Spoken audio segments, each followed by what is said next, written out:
हाँ जी, let's start the class. Happy Navratri to all.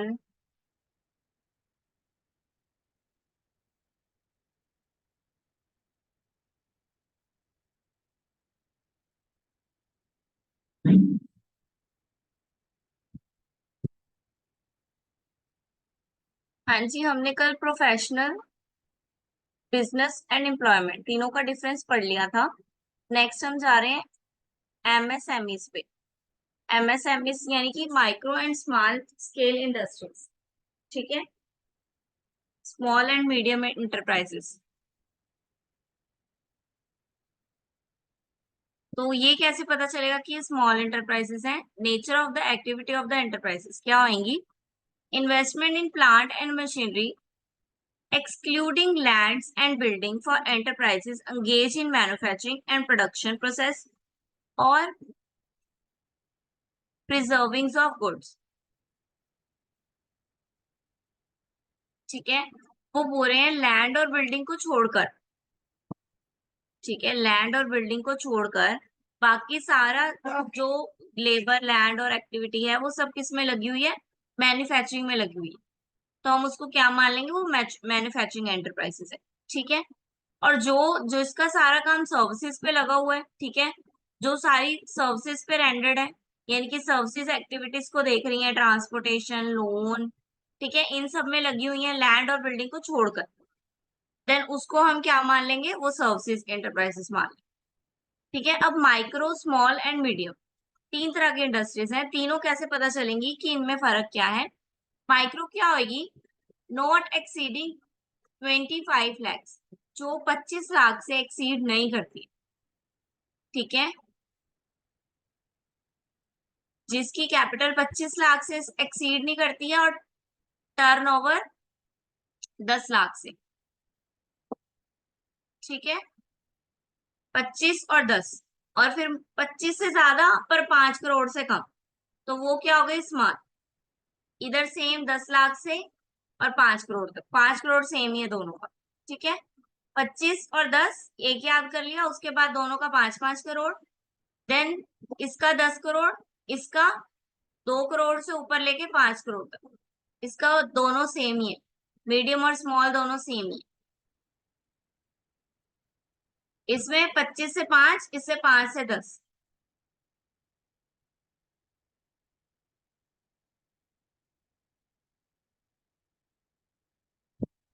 Then problems आती हैं एंटरप्राइजेस को, स्मॉल को क्या है प्रॉब्लम्स आती हैं कि वो रजिस्टर कराने में थोड़ी सी मुश्किल होती है। ठीक है, वो रजिस्टर्ड नहीं होती हैं कंपनीज।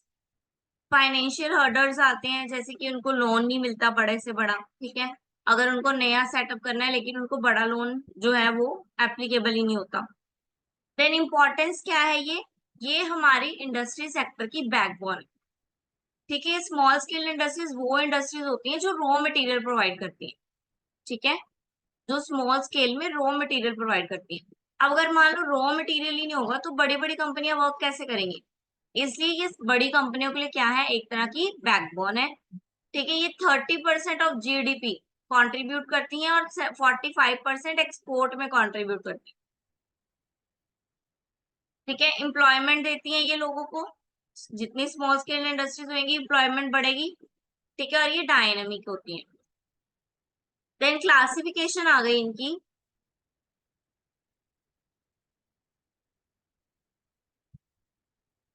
एमएनसीज दो तरह की होती हैं, मैन्युफैक्चरिंग और सर्विसेज। ये दोनों पढ़ लिया हमने कि एक मैन्युफैक्चरिंग कर रही है और एक सर्विसेज कर रही है। तो मैन्युफैक्चरिंग के हिसाब से 25 लाख, 5 करोड़ और 10 लाख, 10 करोड़। और इधर माइक्रो में 10 lakh, 2 crore, 5 crore.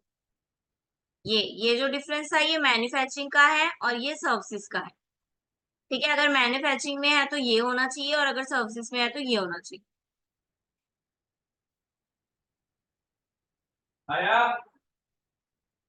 Then MNCs enterprises and enterprises rendered services. अब ये सर्विसेज की बात कर रहे हैं माइक्रो, स्मॉल एंड मीडियम में। माइक्रो में इन्वेस्टमेंट कितनी करनी होगी? 1 करोड़ तक की इन्वेस्टमेंट करनी होगी अगर सर्विस सेक्टर में। ठीक है, और उसकी टर्नओवर यानी कि जो प्रॉफिट आने वाला है वो कितना? 5 करोड़ तक। देन स्मॉल में 10 करोड़ इन्वेस्टमेंट और 50 करोड़ टर्नओवर, मीडियम में 50 करोड़ इन्वेस्टमेंट और 250 करोड़ टर्नओवर।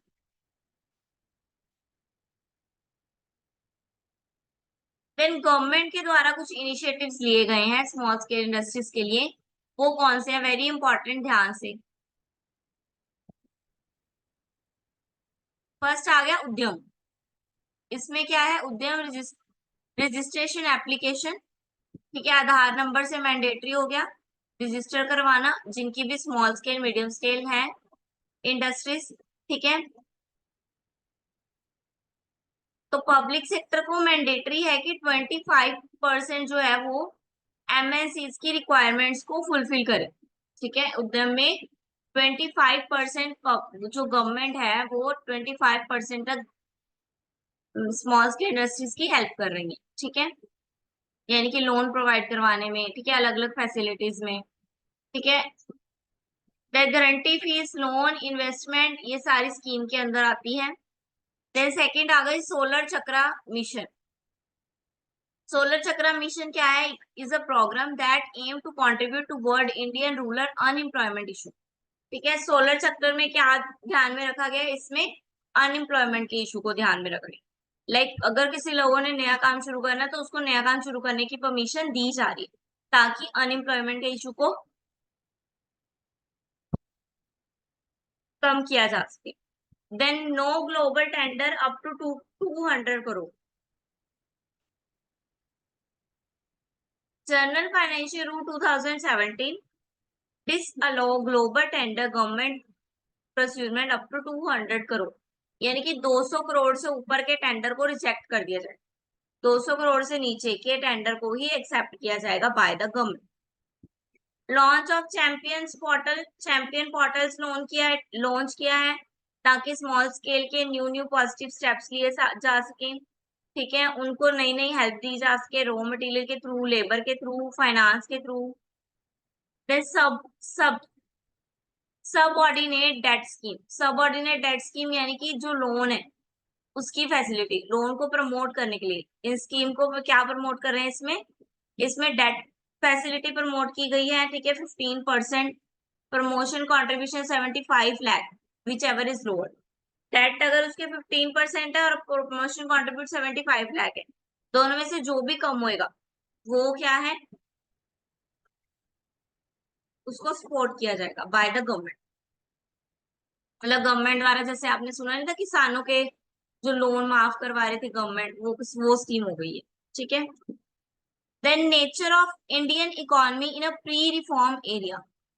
पहले के प्री रिफॉर्म यानी कि पहले के टाइम में इंडिया का जो इकोनॉमी का नेचर था वो क्या था, दिखा दिया। लाइसेंस राज, लाइसेंस चलता था, कोई भी बिजनेस शुरू करना है तो लाइसेंस लेना पड़ेगा, ठीक है। बिजनेस रुपीज जो अनकन्वर्टेबल था उसको किसी और में कन्वर्ट ही नहीं करवा सकते थे, पहले इतनी अपॉर्चुनिटी नहीं थी, क्योंकि पहले हम फॉरेन से कनेक्ट ही नहीं थे, ठीक है। देन फॉरेन डायरेक्ट इन्वेस्टमेंट, उसके बाद हमने कंसिडर किया ग्रोथ के लिए फॉरेन डायरेक्ट इन्वेस्टमेंट को आने दिया, मल्टीनेशनल कॉर्पोरेशंस को आने दिया, ठीक है। आफ्टर 1991 में क्या हुआ था, न्यू इकोनॉमी पॉलिसी आई थी, एलपीजी आया था, लिबरलाइजेशन, प्राइवेटाइजेशन, ग्लोबलाइजेशन। उसके बाद क्या क्या फैक्टर में चेंज आए हैं, राइज इन प्राइसेस, जो प्राइसेस पहले कम थे वो बढ़ गए, ठीक है, बाहर की कंपनियां आ गई हमारे यहाँ पर, तो प्राइसेस क्या हो गए, वो इंक्रीज हो गए। Then advance balance of payment, advance balance बढ़ गया, इंक्रीज हो गया। फाइनेंस डिफिसिट इंक्रीज हो गया, पहले हमारी कंपनी में जितना डिफिसिट था वो और बढ़ गया, बाहर की कंपनियों ने और पैसा दे दिया, हमें लोन दे दिया, तो हमारा फाइनेंशियल डिफिसिट और बढ़ गया। इराक वार हो गई, ठीक है, जिसके कारण पेट्रोल के प्राइस बढ़ गए, इराक से पेट्रोल लेते थे ना, तो पेट्रोल के प्राइस बढ़ गए।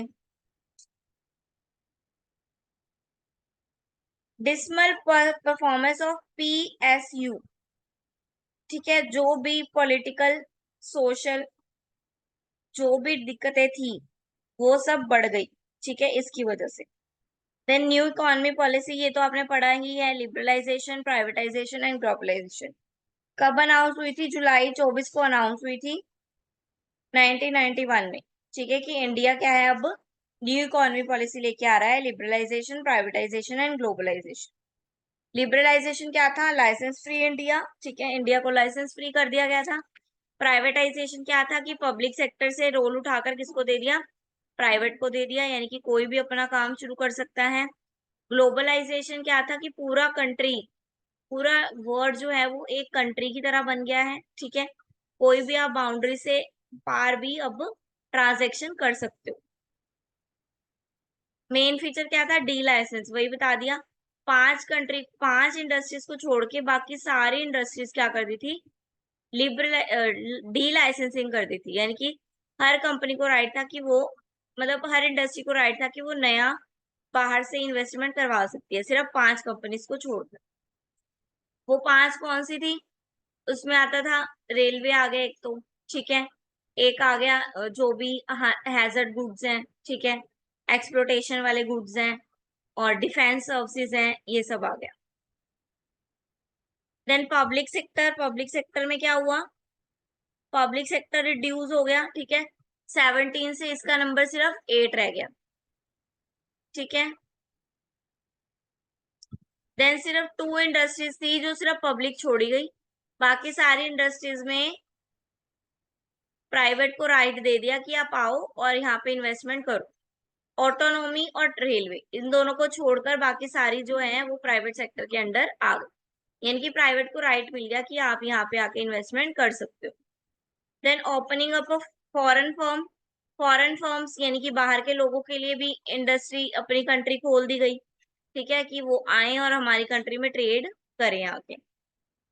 51% जिसका शेयर हो जाता था वो उस कंपनी का हेड हो जाता था। ठीक है, तो बोला गया था कि 51% तो इंडिया के पास ही रहेंगे, इसके अलावा जो 49% है वो आप खरीद सकते हो।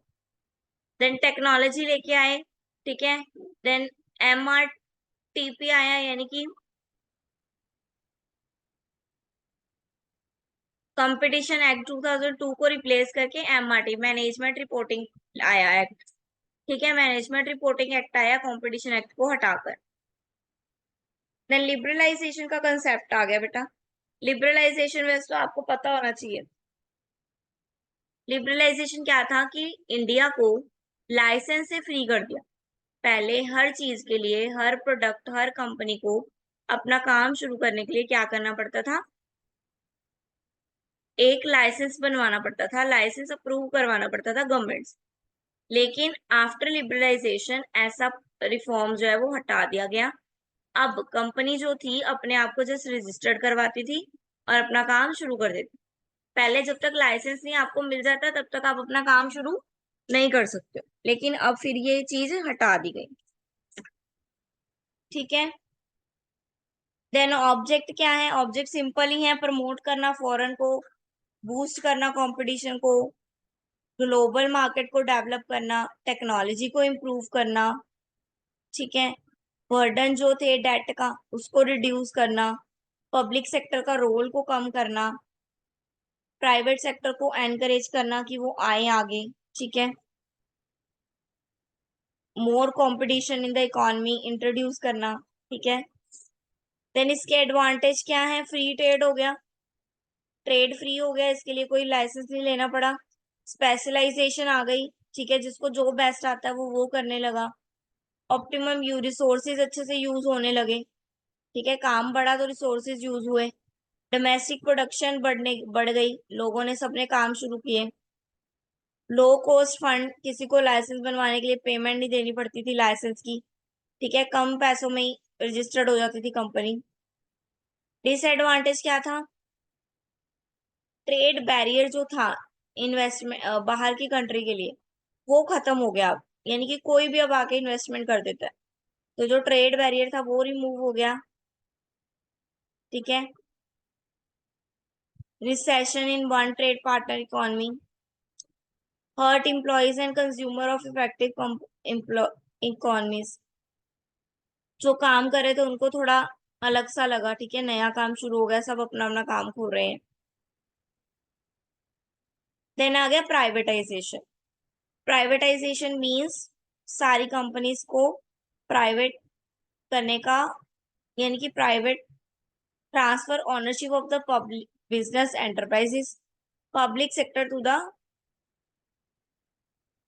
The private sector. ठीक है, जो भी ओनरशिप थी गवर्नमेंट सेक्टर की, उन्होंने उसको किसको ट्रांसफर कर दिया, वो उन्होंने पब्लिक प्राइवेट सेक्टर को ट्रांसफर कर दिया। ठीक है, यानी कि बैंक्स थे वो सब गवर्नमेंट के अंडर था, लेकिन उन्होंने वो भी ओनरशिप किसको दे दी, प्राइवेट सेक्टर की दे दी, कि आप हमसे 51% शेयर लो और हमारी कंपनी अपने अंडर ले लो, आपकी हो गई हमारी कंपनी। ठीक है, देन इसके एडवांटेज क्या थे, थोड़ा सा रिस्क इन्वॉल्व, रिस्क तो होता ही है। ठीक है, बट गवर्नमेंट का रोल कम हो गया इसमें। कस्टमर्स ओरिएंटेड, अब जो मार्केट बनी प्राइवेट, जो मार्केट बनी वो कस्टमर ओरिएंटेड बनी, यानी कि कस्टमर को नीड को देखते हुए उन्होंने अपनी कंपनी को एस्टेब्लिश किया। गवर्नमेंट इंटरवेंशन, गवर्नमेंट की जो रोल था वो कम हो गया, कम इंटरफेयर करने लगी। प्राइस जो थे वो कम हो गए। ठीक है, पहले से प्राइस जो है वो कम हो गए, क्योंकि हर पब्लिक प्राइवेट सेक्टर को क्या था कि उनको अपनी कंपनी को चलाना ही चलाना है, रुकनी नहीं चाहिए, इसलिए उन्होंने थोड़ा क्या कर दिया, कम कर दिया, प्राइस कम कर दिया। डिफरेंशिएशन, कंपनीज का पता चलने लग गया प्राइवेट कंपनी कौन सी है। देन डिसएडवांटेज क्या है, थोड़ा सा इनकम ज्यादा लगी। ठीक है, प्राइवेट सेक्टर में प्राइस ज्यादा लगे, लेबर ज्यादा लगी। ठीक है, कॉस्ट थोड़ी ज्यादा पड़ी, मोनोपोली थोड़ी एस्टेब्लिश हो गई प्राइवेट कंपनी की, और पब्लिक कंपनी की जो मोनोपोली थी वो ले ली गई।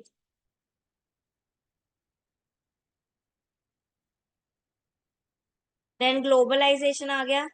ग्लोबलाइजेशन का मतलब है कि सारी इंडस्ट्रीज बिकम सारी वर्ल्ड बिकम वन कंट्री। ठीक है, पूरा वर्ल्ड जो है वो एक कंट्री बन गया, सारा काम अक्रॉस द बॉर्डर भी काम होने लगा। समझ रहे हो बात को, कि आप अब यहाँ पे बैठे बैठे कहीं का भी सामान ऑर्डर कर सकते हो, कहीं से भी गुड्स मंगवा सकते हो, मंगवा सकते हो ना। तो वही उसको क्या बोल दिया, उसको हम बोल देंगे ग्लोबलाइजेशन। एडवांटेज क्या है, एम्प्लॉयमेंट बढ़ी। ठीक है, कंपनसिएशन बढ़ी, इसके बदले में ये कंपनसिएशन बढ़ी, कंपनसेशन यानी कि something in return. Highest living का स्टैंडर्ड बढ़ा, जो चीज पसंद आ रही थी अगर वो बाहर की भी थी तो भी मंगवा सकते हैं। ठीक है, हेल्थ कंपटीशन बढ़ा, लोगों को हेल्थ के ऊपर ध्यान गया। अब आ गए थ्रेट्स यानी कि डिसएडवांटेजेस। डिसएडवांटेजेस क्या है, जो बाहर की कंपनीज थी वो लो कॉस्ट पे प्रोडक्ट बना रही थी, जिससे एमएनसीज को नुकसान हुआ। जो गैप था हाई इनकम और लो इनकम कंट्रीज का, वो गैप खत्म हो गया। ठीक है, और इनइक्वालिटी आई थोड़ी सी, रिचर और रिच होते गए, पुअर और पुअर होते गए।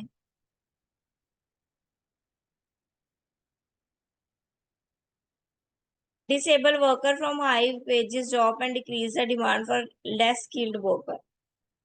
स्किल्ड वर्कर आ गए, बाहर से वर्कर आ गए। ठीक है, हमारे यहाँ के वर्कर बाहर चले गए जो स्किल्ड थे।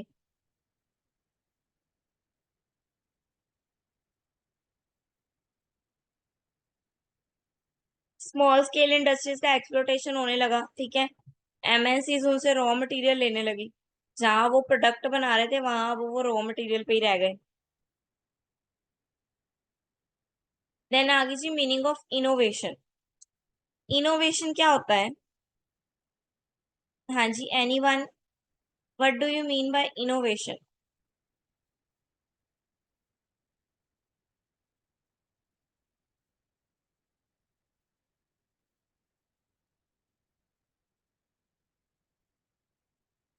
नई चीज, हाँ जी, इनोवेशन हम बोल सकते हैं कोई भी नया आइडिया, कोई भी नई थिंग जो भी परफॉर्म की जा रही है, कोई भी नई इमेजिनेशन। ठीक है, मतलब पुराने से कुछ भी बेटर कर रहे हो, दैट इज इनोवेशन। ठीक है, आपने पिछले काम से कुछ अच्छा काम किया, that is innovation. Example tooth brush का दिया हुआ है, पहले सिंपल टूथ ब्रश आते थे, फिर वो पीछे से वो जो जीभ साफ करने वाला टंग क्लीनर वो ऐड हो गया। अब ब्रश आ गए हैं वो वाले इलेक्ट्रिक ब्रश, बटन दबाओ खुद ब्रश करते हैं, है ना। तो क्या है, टूथब्रश में ये इनोवेशंस आई है, ठीक है।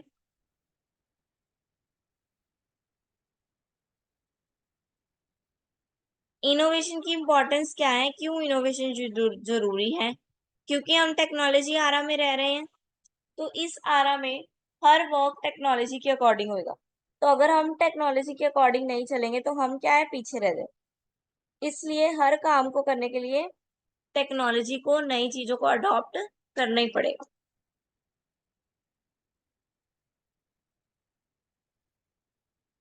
देन चैलेंजेस फेस करने पड़ते हैं, क्या चैलेंजेस हैं? मेजर चैलेंज है इनोवेशन, रिस्क एसोसिएटेड। सबसे इंपॉर्टेंट चैलेंज है रिस्क एसोसिएटेड। चेंज तो हम ले आए, वो लोग अडॉप्ट करते हैं या नहीं करते, that is the major challenge. हमारा रिस्क जुड़ा हुआ उसके साथ, हमें फाइनेंशियल लॉस भी हो सकता है और फाइनेंशियल बेनिफिट भी हो सकता है।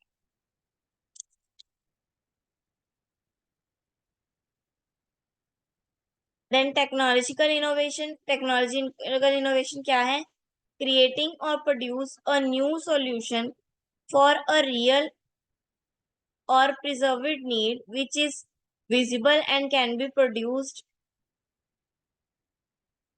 ठीक है। वो बोल रहे हैं कि टेक्नोलॉजी के अकॉर्डिंग जब भी हम कोई नई चीज इनोवेट करते हैं, प्रोड्यूस करते हैं, क्रिएट करते हैं, ठीक है, that is innovation. With the help of technology कर रहे हैं, ठीक है। देन इसमें टाइप आ गए, फर्स्ट आ गया इंक्रीमेंटल टाइप। इंक्रीमेंटल टाइप क्या है? Utilising the existing technology.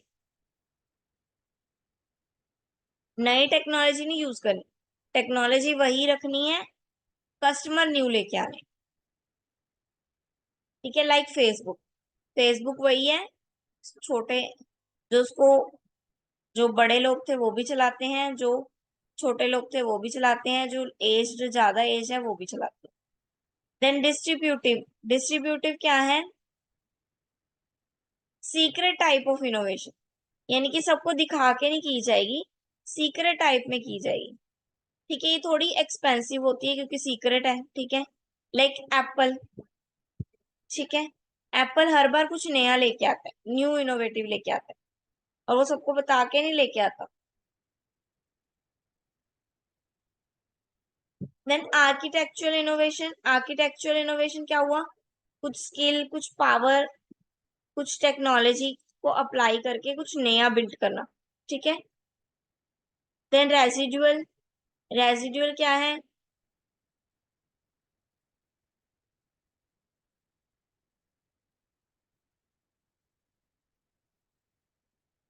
Innovation लेके आना, इनोवेशन से कोई नया आइडिया जनरेट कर देना, ठीक है। कुछ टेक्नोलॉजी की हेल्प से कुछ नया अलग जनरेट करना, जैसे पहला बना ही ना हो। देन स्किल डेवलपमेंट, दो चीजें हैं, skill development, skill and development. अब दोनों का बताओ क्या मतलब हुआ?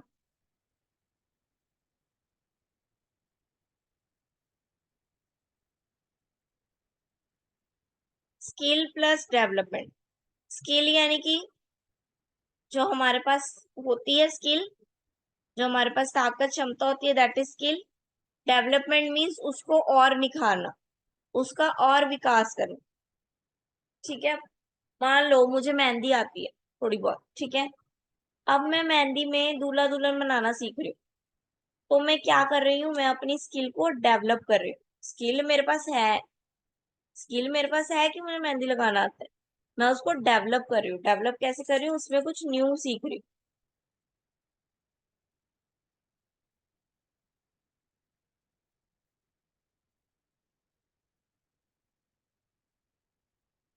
ठीक है, सही लिखा है। स्किल इज कला एंड डेवलपमेंट मीन्स उसको, चीज को करने का नया तरीका। देन कुछ सेक्टर्स, कुछ योजनाएं निकाली हैं स्किल्स के लिए, ठीक है। क्या निकाली है? प्रधानमंत्री कौशल विकास योजना, ठीक है। इसमें ट्रेनिंग दी जाती है स्किल्स की, बिजनेस स्किल्स की ट्रेनिंग दी जाती है। Then national appreciation, apprenticeship promotion skill. Apprenticeship यानी कि उस वर्कर के नीचे आपको रखा जाता है जिस वर्कर से आप, जो काम आपने सीखा है। फॉर एग्जाम्पल मैं किसी इलेक्ट्रॉनिक के पर्सन के नीचे काम कर रहा हूँ, उसका असिस्टेंट बन के काम कर रहा हूँ, दैट इज अप्रेंटाइनशिप। उसको वो काम आता है, वो मुझे काम पे रख लेगा अपने साथ और अपना काम सिखाता जाएगा। Then dual system of training, dual system क्या है? यानी कि online mode, face to face teaching, industry के अंदर जाकर आप सीख रहे हो, ठीक है। Then space based distance, space based distance इसमें आप बोल सकते हो डिस्टेंस एजुकेशन, जो कि आप कर रहे हो, लाइक एमबीए, ठीक है ये स्किल्ड प्रोग्राम ही, लेकिन आप डिस्टेंस बेस पे कर रहे हो।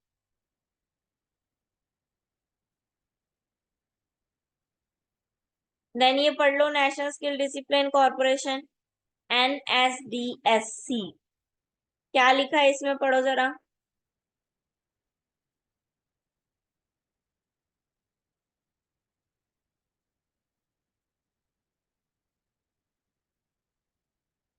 National skill development mission of MSDE as a public-private partnership company.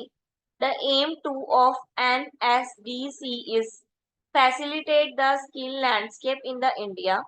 The concept of NSDS is based on the on three pillars: create, fund, enables.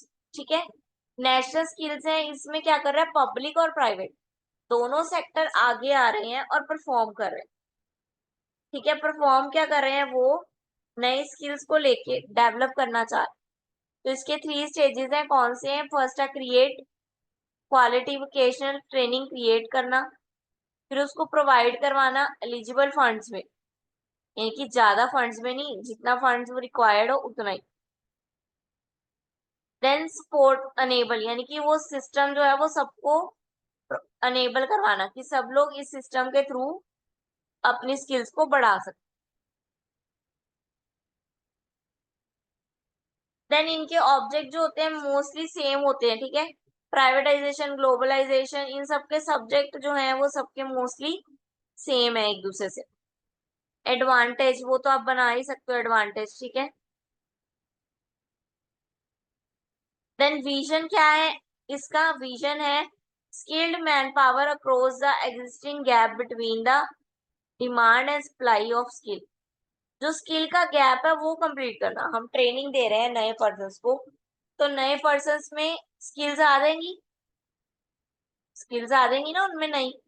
तो जब उनमें नई स्किल्स आ जाएंगी तो हमारे पास स्किल्ड लेबर बढ़ जाए। इसका मिशन यही है, स्किल्ड लेबर को लेके आना। Then make in India, make in India program आपने सुना ही होगा, ठीक है। नरेंद्र मोदी जी द्वारा स्टार्ट किया गया मेक इन इंडिया। इसमें क्या है, इंडिया के द्वारा बनी हुई चीजों को प्रमोट किया जा रहा है। इसमें किसको प्रमोट किया जा रहा है? जो भी चीजें इंडिया में बनी हुई है, यानी कि हम एक्सपोर्ट को प्रमोट कर रहे हैं रदर देन की इम्पोर्ट। हम चाह रहे हैं कि बाहर की चीजें मंगवाई ही ना जाए, इसलिए हम इंडिया की चीजों को क्या कर रहे हैं, प्रमोट कर रहे हैं। That is make in India. पढ़ो एक बार मेक इन इंडिया, ये सारा पढ़ो फटाफट। क्या समझ में आ रहा है बताओ जरा मेक इन इंडिया में से।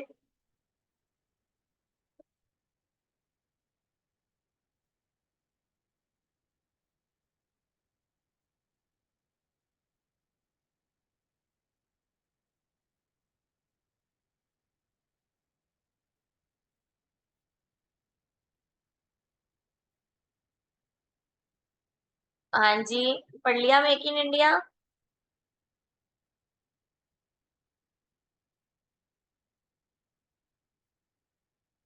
जल्दी पढ़ो मेक इन इंडिया।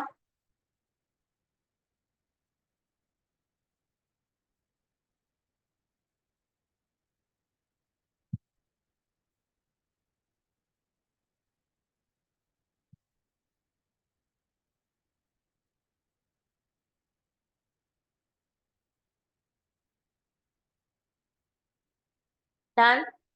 नेक्स्ट आ गया कॉर्पोरेट सोशल रिस्पॉन्सिबिलिटी। ये हमने सबसे पहला आपका जो था बिजनेस का फाइनेंस जो हमने किया था, उसमें भी था ये कॉर्पोरेट सोशल रिस्पॉन्सिबिलिटी। यानी कि हर कॉर्पोरेट की सोसाइटी को लेकर क्या रिस्पॉन्सिबिलिटी बनती है। आपको पता है हम इंडस्ट्रीज जो भी इंडस्ट्रीज है, बिजनेस की जो भी बिजनेस है, वो सब सेटअप कहाँ है? एक सोसाइटी में, एक लोकेलिटी में सेटअप है ना। ठीक है, जैसे हम बोलते हैं कि पवेलियन जो है सेंटर ऑफ द लुधियाना है, तो as a centre of Ludhiana उसकी क्या रिस्पॉन्सिबिलिटी बनती है वहां की पब्लिक के लिए, वहां आसपास के लिए। ठीक है, तो वो क्या करता है, वो अपने आसपास में गार्डन खुलवा देता है लोगों के लिए। ठीक है, या वाटर की सप्लाई करवा देता है या कुछ भी। यानी कि हम जब सोसाइटी के वेलफेयर के लिए कुछ काम करते हैं अपनी कॉरपोरेशन के अंडर रहकर, यानी कि मैं बोल देती हूँ मेरा कंपनी का 1% जो शेयर है वो चैरिटेबल में जाएगा, चैरिटी में जाएगा, लोगों की भलाई में जाएगा। That is corporate social responsibility. लिखा हुआ है CSR is about business giving back to the society. जो भी बिजनेस सोसाइटी को बैक में दे रही है, रिटर्न में दे रही है, that is social responsibility of the corporation. हाँ जी, ये पढ़ो फटाफट क्या लिखा है। बेसिक कॉन्स्टिट्यूशंस दिए हुए हैं।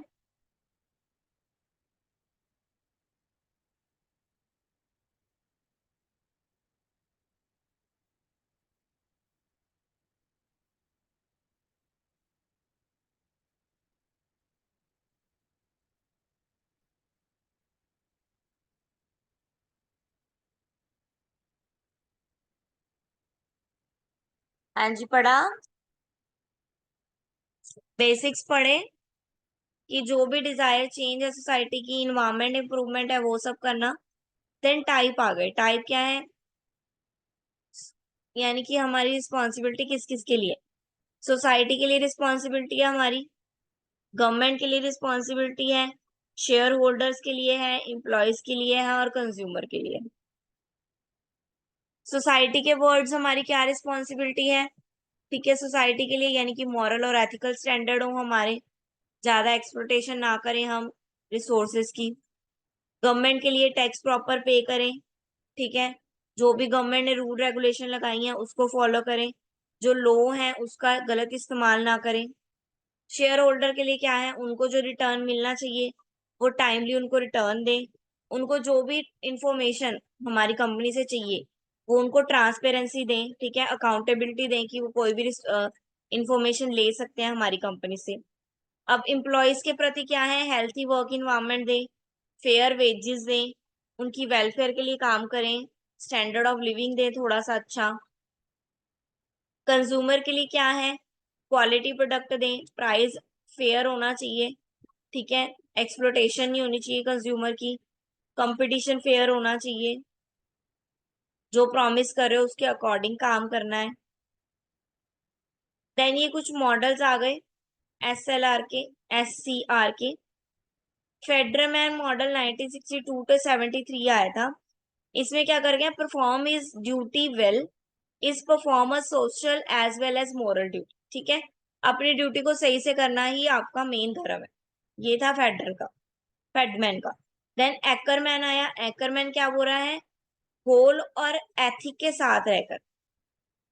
4 स्टेजेस इसने दिए हैं अपने गोल के, इंटरनल पॉलिसीज गोल के 4 स्टेजेस दिए हैं। फर्स्ट आ गया कंपनी के लिए, मैनेजर्स की कंपनी के लिए responsibility, investment studies, then managers का प्रोजेक्ट में activity, hard work, addressing the issue, issue को भी ध्यान में रखना है और प्रॉपरली कम्युनिकेट भी करना है जो जो भी आपका वर्क।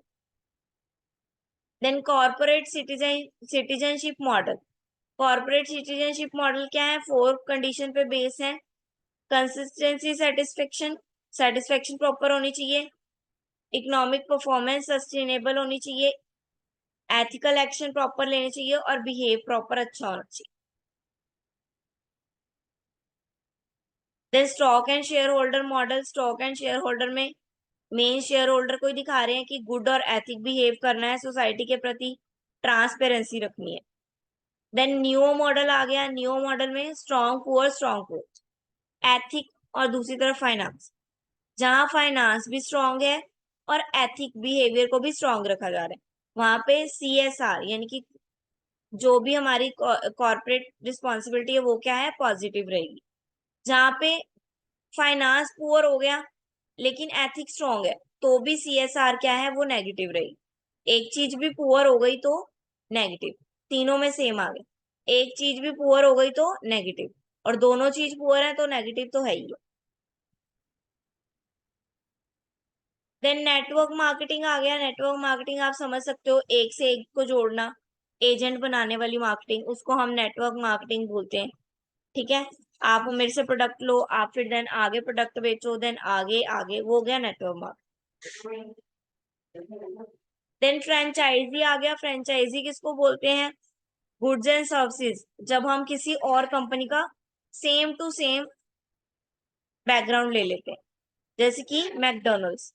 मैकडोनल्ड्स ने क्या ली हुई है, मैकडोनल्ड यहाँ थोड़ी है, वो बाहर है, पर यहाँ पे उनकी क्या चल रही है, फ्रेंचाइजी चल रही है। ठीक है, KFC उनकी क्या है, यहाँ पे फ्रेंचाइजी चल रही है। पूरा का पूरा बिजनेस मॉडल ही उठा के ले लिया, that is franchise. Then business process outsource, यानी कि बाहर की स्ट्रेटेजीज को लेकर हम अपना टास्क परफॉर्म करें। ठीक है, बिजनेस की बाहर की एक्टिविटी अदर कंपनी से अदर परफॉर्मेंस लेकर उनकी, ठीक है, हम अपना परफॉर्मेंस करें। That is for example Coca Cola.